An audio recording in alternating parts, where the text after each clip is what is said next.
အားလုံးပဲမင်္ဂလာပါဒီနေ့မှာတော့ JavaScript မှာ object ကိုဘယ်လိုသုံးရလဲဆိုတာကိုရှင်းပြပေးသွားမှာပဲဖြစ်ပါတယ် object ဆိုတာကတော့အရှိမ key ပါမယ်အနောက်မှာ value ပါမယ်ဒီလိုမျိုးတစ်စုံလိုက်ကလေးတွေပါတာမျိုးကိုသူက object လို့ခေါ်ပါတယ်ကျမတို့ကဒီတွန့်ကွင်းလေးပေါ့နော်ဒီ brace ဆိုရယ်ဒီတွန့်ကွင်းလေးထဲမှာထည့်ပြီးတော့ရေးရပါတယ် object တစ်ခုကိုကြီးညာမယ်ဆိုလို့ရှိရင်ပုံစံမျိုးနဲ့ကြီးညာလို့ရတယ်အမတို့ဒီ variable ကြီးညာတဲ့အချိန်မှာသုံးတဲ့ဒီ let ကိုလည်းသုံးလို့ရတယ် constant ပေါ့နော် c1 st ကိုလည်းသုံးလို့ရတယ် variable ကိုလည်းသုံးလို့ရတယ်ဒီသုံးမျိုးစလုံးနဲ့လည်းသုံးလို့ရတယ်ဒါမှမဟုတ်ဆိုလို့ရှိရင်လည်းဒီအလွတ်ပေါ့နော် plain တန်းပြီးတော့ person equal ဆိုပြီးတော့ဒီတွန့်ကွင်းလေးကိုထည့်ရင်လည်းရတယ်ဒါပုံစံမျိုးနဲ့ထည့်ပြထားတာပေါ့နော်ဒီလိုမျိုးထည့်လို့ရပါတယ်အဲ့တော့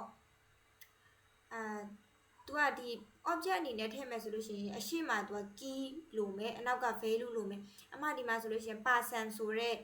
ဒီ object ရဲ့ name လေးတစ်ခုပေးထားရပါတော့ဒီ object variable name ပေါ့နော်ဒီ person က variable name ဖြစ်တယ်ဒါပေမဲ့သူ့ရဲ့ data type က object အဲ့တော့အမှတို့ string ဆိုလို့ရှိရင်တော့အရင်ကရှင်းပြခဲ့သလိုပဲပေါ့နော်ဒီဒါပဲကုတ်ကလေးနဲ့ပဲထည့်မှာပေါ့နော်ဒါပေမဲ့ဒီမှာကျတော့ object ဆိုတဲ့အတွက်ကြောင့်မို့လို့ဒီ key နဲ့ value နဲ့ကိုထည့်ပေးရတယ်အဲ့တော့တွန့်ကွင်းလေးထဲမှာ key က name နောက်က value က sin ဆိုပြီးထည့်တယ်ဒီမှာဆိုရင်နောက်တစ်ခုက key က a နောက်က value က25ဆိုပြီးတော့ထည့်တယ်ဒီမှာဆိုရင်အများကြီးထည့်လို့ရတယ်ပေါ့နော် object မှာကျတော့အမတို့တကယ်လို့အခြားinteger တို့ string တို့အဲ့လို data type တွေမှာဆိုလို့ရှိရင်တော့value ကတစ်ခုလည်းပဲထည့်လို့ရတယ်ဒါပေမဲ့ object မှာဆိုလို့ရှိရင်တော့သူက key value pair ပုံစံလေးပေါ့နော်အတွဲလိုက်ပုံစံလေးဖြစ်တဲ့အတွက်ကြောင့်မို့လို့အများကြီး value တွေအများကြီးထည့်လို့ရပါတယ်ကဲဆိုတော့ဒီမှာဆိုရင်မှ person ဆိုတဲ့ဒီမှာဆိုရင်မှ person ဆိုတဲ့ object လေးကိုကြီးညာထားတယ်အဲ့ဒီမှာ name ရဲ့ a ရဲ့ထည့်တယ်အဲ့ဒီ console log ကတော့ဒီအမတို့အရင် output ထုတ်တဲ့ချိန်မှာသုံးတာရှင်းပြပဲအတိုင်းပဲ console log ကိုလည်းသုံးလို့ရတယ်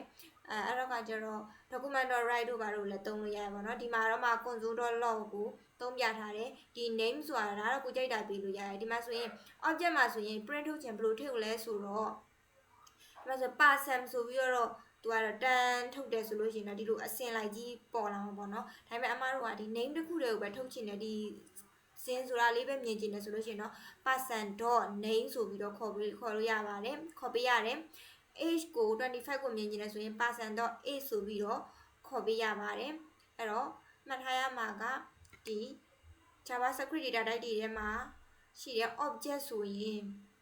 မှာ new object ဆိုပြီးတော့လည်းကြီးညာလို့ရတယ်လို့ brace ကွင်းလေးနဲ့ဒီတွန့်ကွင်းလေးနဲ့လည်းကြီးညာလို့ရတယ်နောက်တစ်ခုကကြတော့သူ့ကိုအမတို့က console log ထုတ်ကြည့်ချင်တယ်ဆိုလို့ရှိရင် value တွေကိုထုတ်ကြည့်ချင်တယ်ဆိုလို့ရှိရင်တော့ dot လေးထောက်ပြီးတော့ခေါ်ပေးရပါတယ်ဒီ object dot အမတို့ပေးထားတဲ့ variable object name dot ဒီသူက name ဆိုရင် name ပေါ့နော်သူ key နဲ့တွဲပေးရပါတယ်အဲ့တော့ဒါကိုကုတ်တီနဲ့စမ်းကြည့်ကြမယ်